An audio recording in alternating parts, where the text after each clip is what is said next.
Komunikasi dalam menyampaikan pesan-pesan Al-Quran, mata kuliah hadis tematik dakwah dan komunikasi dengan dosen pengampu Bapak Haji Muhammad Iqbal Abdul Muin LCMA.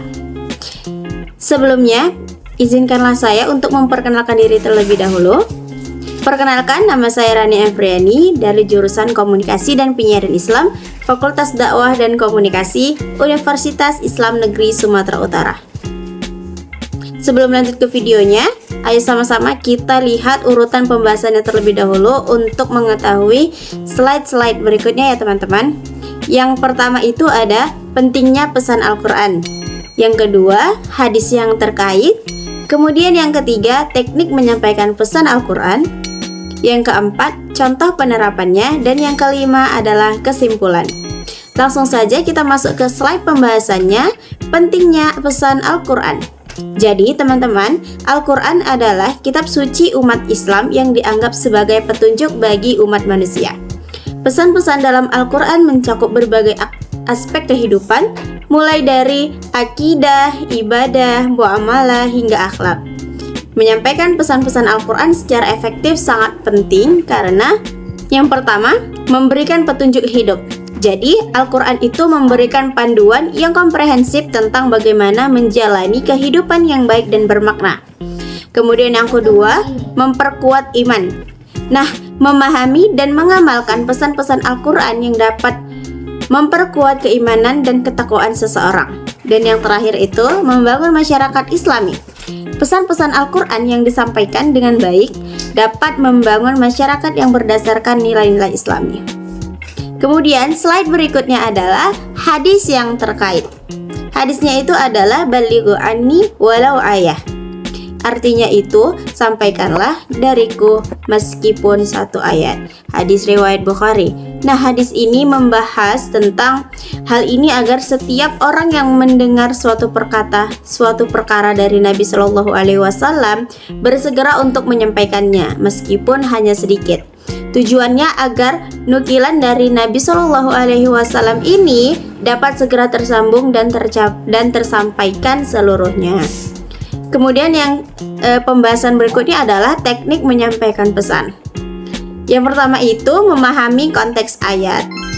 Nah, sebelum menyampaikan pesan Al-Quran, penting untuk memahami konteks turunnya ayat atau asbabun nuzul agar tidak terjadinya kesalahpahaman. Kemudian yang kedua, menggunakan bahasa yang mudah dipahami. Sampaikanlah pesan-pesan Al-Quran dengan bahasa yang mudah dipahami oleh audiens, tanpa mengurangi makna dan kandungan ayat itu sendiri. Kemudian yang ketiga, menggunakan metode cerita.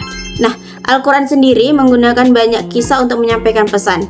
Metode cerita ini bisa digunakan untuk membuat pesan lebih menarik dan mudah diingat. Yang keempat adalah menunjukkan teladan. Praktikkan pesan-pesan Al-Quran dalam kehidupan sehari-hari sehingga menjadi teladan bagi orang lain. Dan yang terakhir adalah menggunakan teknologi dan media sosial.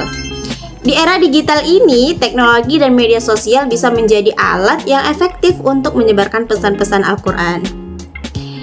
Pembahasan berikutnya adalah contoh penerapannya. Yang pertama itu ada kajian rutin.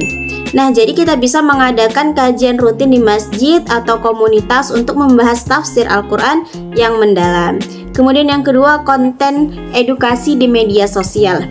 Membuat konten edukasi seperti video pendek, artikel, atau infografis tentang pesan-pesan Al-Quran dan menyebarkannya melalui platform media sosial. Yang kemudian itu diskusi interaktif. Mengadakan diskusi interaktif baik secara langsung maupun daring untuk membahas isu-isu kontemporer, bagaimana Al-Quran itu memberikan panduan dalam menghadapinya. Kemudian itu program pendidikan anak-anak. Mengembangkan program pendidikan yang mengajarkan nilai-nilai Al-Quran kepada anak-anak sejak dini melalui metode yang menarik dan interaktif. Dan yang terakhir itu pemberdayaan masyarakat. Nah, melibatkan masyarakat dalam kegiatan sosial yang berdasarkan nilai-nilai Al-Quran seperti gotong royong, bantuan kemanusiaan, dan juga lain-lain.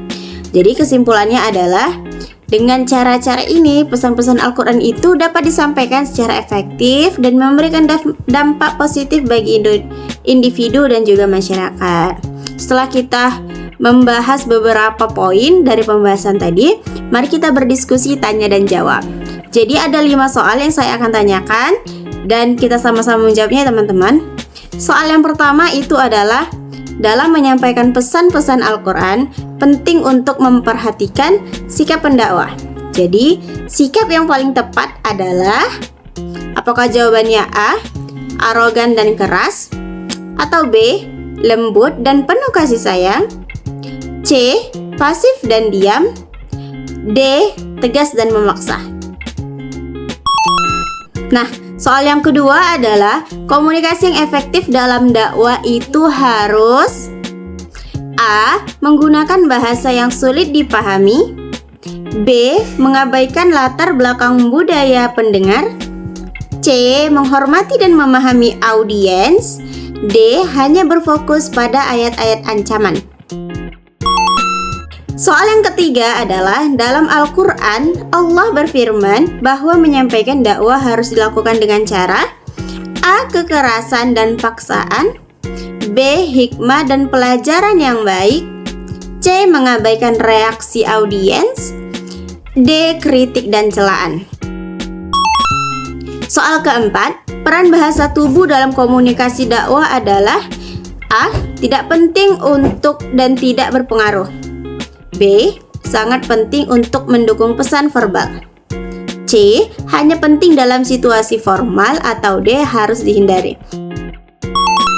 Dan soal yang terakhir adalah ketika menghadapi audiens yang skeptis atau menolak, pendakwah itu sebaiknya A, meningkatkan volume suara dan berbicara lebih keras, B, menunjukkan sikap sabar dan bijaksana, C, mengabaikan mereka dan hanya fokus pada yang menerima, atau D, mengkritik mereka secara langsung.